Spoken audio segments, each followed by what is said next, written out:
Comment faire un pointage vidéo avec Lattice Pro? Le but, c'est d'étudier le mouvement d'un objet, d'un système, et d'analyser les positions de cet objet au cours du mouvement, c'est-à-dire pour chaque photo qui ont été prises sur la vidéo. La première étape, c'est d'aller lire la vidéo depuis Lattice Pro.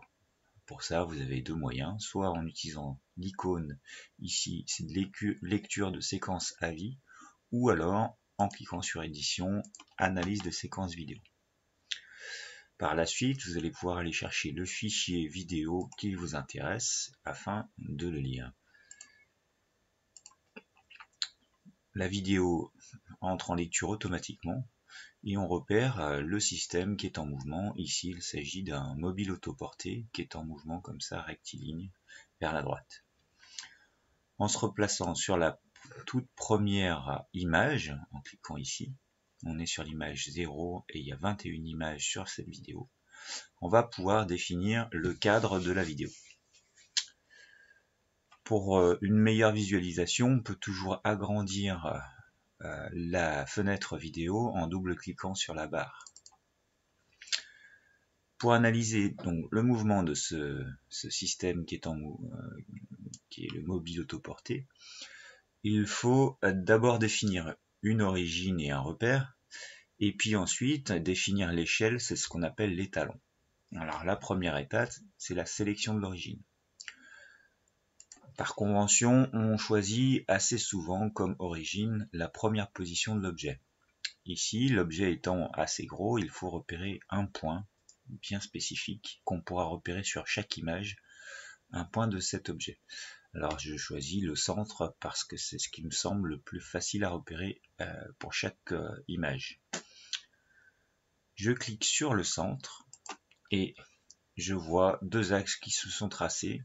L'origine a donc été définie ici, à cette première position, et le choix des axes qui est déterminé ici est choisi pour l'axe vertical vers le haut et l'axe horizontal vers la droite. Donc le cadre étant défini, on va pouvoir maintenant définir une échelle. On voit que comme sur toute vidéo, on a une dimension qui est connue sur la vidéo. On va pouvoir indiquer à l'ordinateur cette dimension qui est connue. Donc pour ça, on clique sur sélection de l'étalon et on va venir définir cette longueur de 0,50 m qui correspond à ce trait rouge. Donc on se place à la limite du trait rouge à gauche, on clique une fois, puis on se déplace jusqu'à ce qu'on arrive à la limite du trait rouge à droite et on reclique. À ce moment-là, une fenêtre s'ouvre et elle nous demande d'indiquer la longueur de l'étalon. Ici sur la vidéo, on le voit, c'est 0,5 m. Le cadre est défini. Il y a une origine, un axe X, un axe Y, une échelle qui est définie. On n'a plus qu'à faire le pointage vidéo de l'objet qui bouge.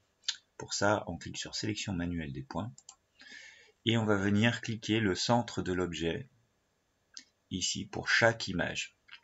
Donc je commence par cliquer le premier centre qui coïncide avec l'origine et automatiquement la vidéo passe à l'image numéro 1.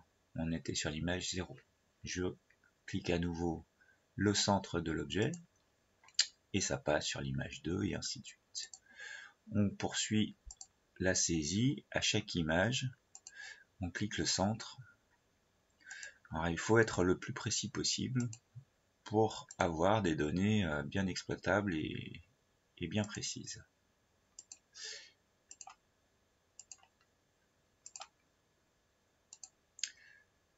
Ici, j'ai 21 pointages à faire. Il n'est pas obligatoire de les faire les 21. Tout dépend de ce qui est demandé. Là, ici, je vais aller jusqu'au bout, jusqu'à la fin de la vidéo. Voilà, je suis arrivé au 21e point. Donc, j'ai pointé 21 positions de cet objet en mouvement. À ce stade-là, n'ayez pas peur, vous pouvez fermer la fenêtre. Toutes les données sont enregistrées.